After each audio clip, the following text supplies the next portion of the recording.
Hello everyone, আসসালামু আলাইকুম। আমি ফাতেমা চলে এসেছি ফাতেমা ডেইলি ব্লগ থেকে একটি নতুন ভিডিও শেয়ার করতে।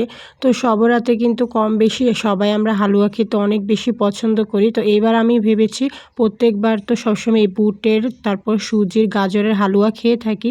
এইবার চিন্তা করলাম একটা হেলদি ওয়েতে একটা লাড্ডু বানানো যাক। তো আমি বিটরুট দিয়ে আজকে বিটরুটের হালুয়া বা লাড্ডু যেটাই বলেন না কেন সেটাই আজকে আপনাদের সাথে শেয়ার করব।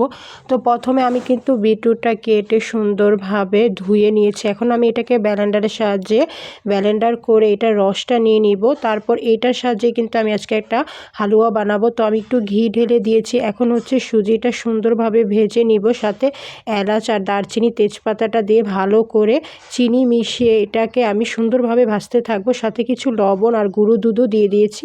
তো এটাকে ভাজতে ভাজতে এক পর্যায়ে যখন লাল হয়ে যাবে তখন আমি এখানে বিটরুটের রসটা ব্যবহার করব কালার করার জন্য।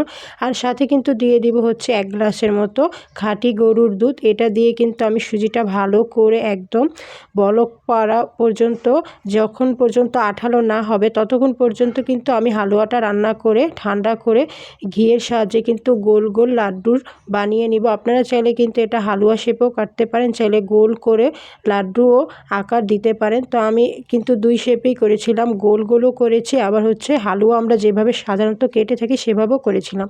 আর এখানে কিন্তু এই বুটের হালুয়াটাও বানাবো, তাই এখানে আমি কিন্তু বুটটাকে সুন্দরভাবে ধুয়ে পরিষ্কার করে সিদ্ধ করে নিব। আমার কাছে কিন্তু বুটের হালুয়াটা অনেক বেশি ভালো লাগে। তো এইখানেও আমি এলাচ দারচিনি আর তেজপাতা দিয়ে সুন্দরভাবে বুটটাকে সিদ্ধ করে নিব যতক্ষণ পর্যন্ত পানি ভালোভাবে শুকিয়ে না যাচ্ছে। এটাকেও কিন্তু আমি ব্লেন্ডারের সাহায্যে এটাকে একদম ব্লেন্ডার করি, বা আপনারা চাইলে কিন্তু পাটার সাহায্যে মিহি করে নিতে পারেন। তো সেম প্রসেসিংয়ে কিন্তু আমি ঘি ঢেলে এটাকে ভালো করে ভাজবো যতক্ষণ পর্যন্ত এটা সুন্দরভাবে ভাজা না হচ্ছে আর একটা সুন্দর কালার না আসছে। তো আমি এখানে পরিমাণ মতো চিনি দিয়ে এটাকে সুন্দরভাবে ঘিয়ের সাহায্যে যতক্ষণ পর্যন্ত লাল কালার না হচ্ছে ততক্ষণ পর্যন্ত কিন্তু এটা আমি ভেজে নিব। এই হালুয়ার মেন টেস্টে আসে আপনি যত ভাজতে পারবেন ততই, এটা যত বেশি আঠালো করে ভাজতে পারবেন একদম লাল কালার না হওয়া পর্যন্ত ততক্ষণ কিন্তু এটা ভাজতে হবে। দিয়ে দিয়েছিলাম সামান্য পরিমাণের লবণ। আবার আমার কাছে মনে হয়েছিল একটু চিনিটা কম হয়েছে, তাই আমি কিন্তু আর একটু বেশি করে চিনি দিয়ে দিয়েছি। এই দেখুন কালারটা কিন্তু প্রায় লাল হয়ে আসছে।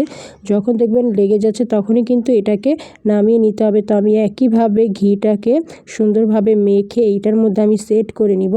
আসল কথা হচ্ছে আমি এটা রান্না করতে করতে অনেকটু খেয়ে নিয়েছিলাম, তারপরে দেখলাম 1 মিনিট না হয়নি, খুবই সামান্য হয়েছে, কারণ এই হালুয়াটা আমার অনেক বেশি পছন্দের। তো এই তো আমি এটাকে খুব সুন্দরভাবে সেট করে নিয়েছি। দেখুন খেতে খেতে এতটুকু রয়ে গেছে, তারপরে কিন্তু কাটিং করে নিয়েই তৈরি হয়ে গেল মজাদার বুটের হালুয়া। তো কে কে পছন্দ করেন হালুয়া খেতে? আমার কিন্তু অনেক বেশি ভালো লাগে।